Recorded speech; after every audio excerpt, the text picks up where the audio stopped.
We're now going to open up the floor to Vanessa Gray. Vanessa is a youth organizer from Aamjiwnaang First Nation, a community that has been named the most polluted place in North America by the National Geographic Society. She founded Green Teens, an environmental justice organization of Native youth, to resist the impact of the 63 petrochemical refineries in her hometown, and is an active campaigner for the rights of Indigenous people across these lands. Please give a warm welcome, Vanessa Gray.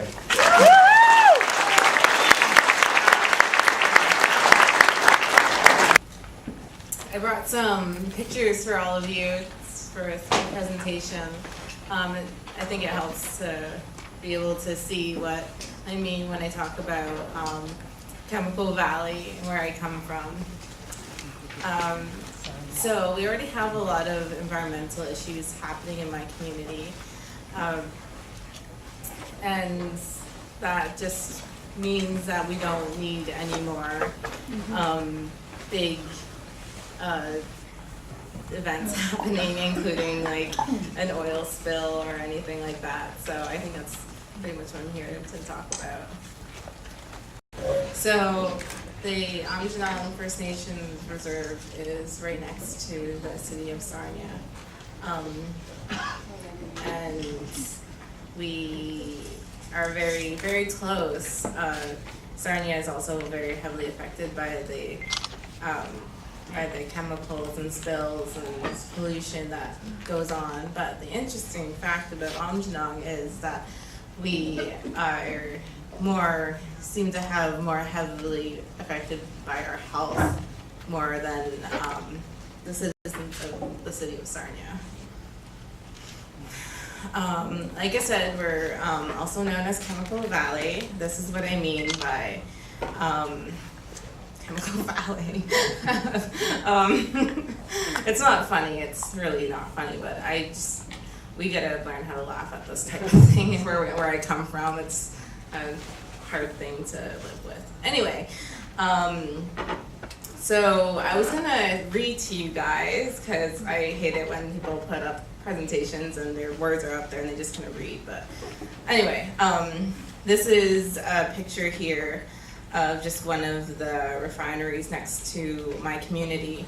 We have a youth group that I've started when I was 16. I wanted to get the youth more excited and aware about bettering our environment and at least doing what we can, because obviously we can't.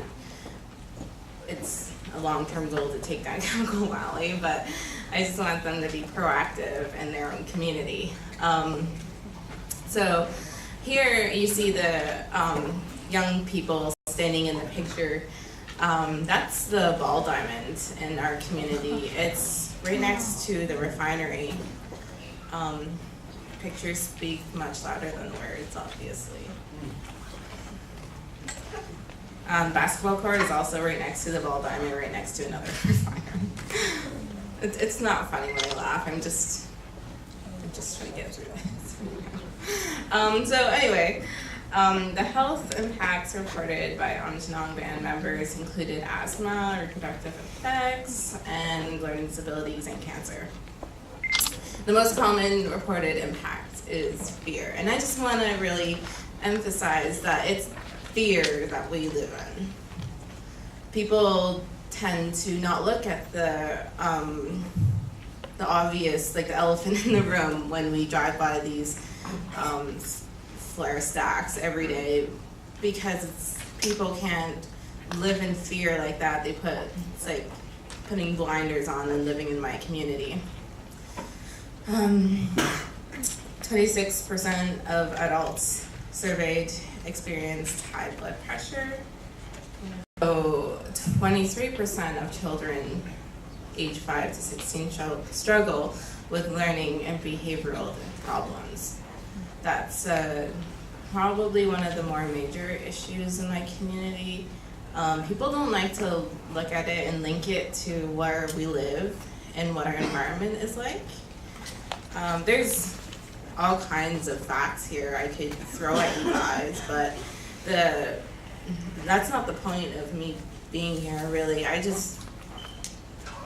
I I just want you to see for yourself what what I grew up in, what I was born into, and what my purpose in life is, and that's those pictures. Okay, so that's a little bit about my community. I just want to say a few words about Alberta, where my eyes were really open to being more proactive and outspoken about what I do. Me growing up in where I come from, I feel like my voice doesn't matter, and why should it? It's like kind of a hopeless situation when you look at it. But my eyes were open when I went to Alberta. First of all, it's really beautiful there. If you haven't been there before, they have a lot of birch trees, and I really like birch trees. So yeah, we are not alone. It made me feel so empowered to, not that this is empowering, but like see the communities there fighting what they want, they feel so strongly for, and being so close to the tar sands and breathing in that air and having trouble breathing and walking and talking at the same time. It was so thick, and really it was really awful, and it reminded me a lot of home actually, so it's not a good thing. So where does this leave us? Enbridge proposes they want to ship tar sands oil reverse Line 9, and we're already living in a toxic area. Like, I can't stress that enough. It sucks. But I'm not going to leave you at hopeless notes. We do want change. I'm not the only one in my community who, this isn't anything, I just like this picture. We are being proactive in my community. Not all of us. A lot of us are put down because we do things, but there are a small group of us who really care and want to do something. So my solution is to involve the youth in making change and bettering our community. So here we have a wonderful picture of some youth in my community, the Youth Council in 2009. Since then, Youth Council hasn't been together because student council like to put youth down and make us not feel like much. We're used to that, but that's not right. It's hard to build the youth back up after they've been pushed down from so many things. So you can probably see the refinery in the background of that picture too, actually. That's where the band office is in my community. Green Teens is the youth group I put together with the help of the youth in my community. They're supposed to be cleaning up garbage, but they're teens, so they're having fun and building something out of garbage. That was an Earth Day act we did. They're wearing matching shirts. We got some funding and got some shirts saying Aamjiwnaang Green Teens, and we got that little yellow fellow that talks about trees from Dr. Seuss on them. So I really want the youth to, I know they're frustrated and scared and they feel hopeless, but they have to learn how to take that energy and put it into something positive, like youth projects, including, these are some scenes from Indian Givers. It's a documentary some youth did a wonderful job on. It's not focused on environmental issues. It does talk about it because it's a big part in our lives, but it does talk about the social issues where there's a lot of ignorance in high schools and people don't understand that it's not easy coming from where we come from. These youth are strong people and they've been through a lot. still suffering the effects from residential schools, from when their parents, when their grandparents went there and mistreated. And so now these youth, today, I'm gonna be very strong about this. They're very affected by this. I can't stress that enough. They are mistreated at home because their parents don't know how to treat them. That's on top of environmental issues too.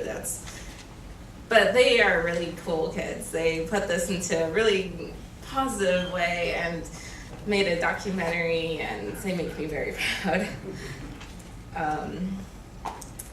So, like I said, the youth have something to say.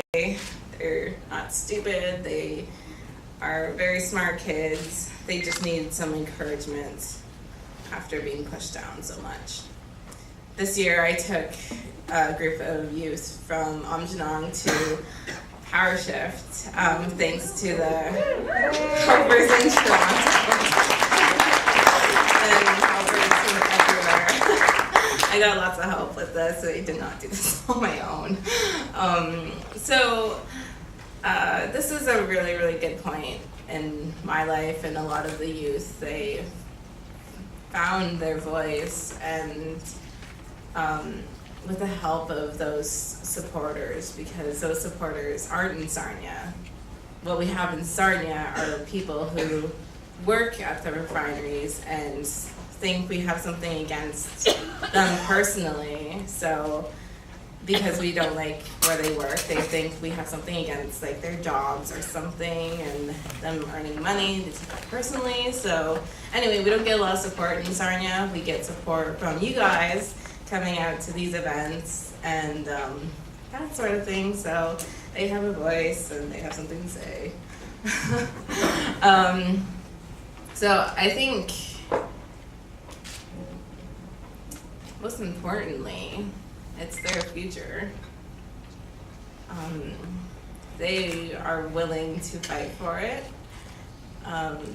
but they can't do this on their own. Obviously, we need allies. We need help, and they just need some support and encouragement.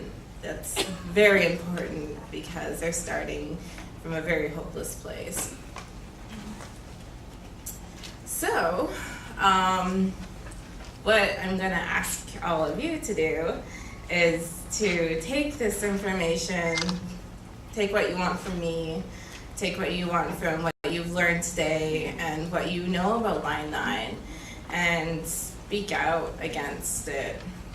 Even though you're not in a supportive space, it's easy to speak about this kind of thing if you're surrounded by supportive people, but have the courage to speak out when, even to those who don't want to hear it, at least give them the knowledge.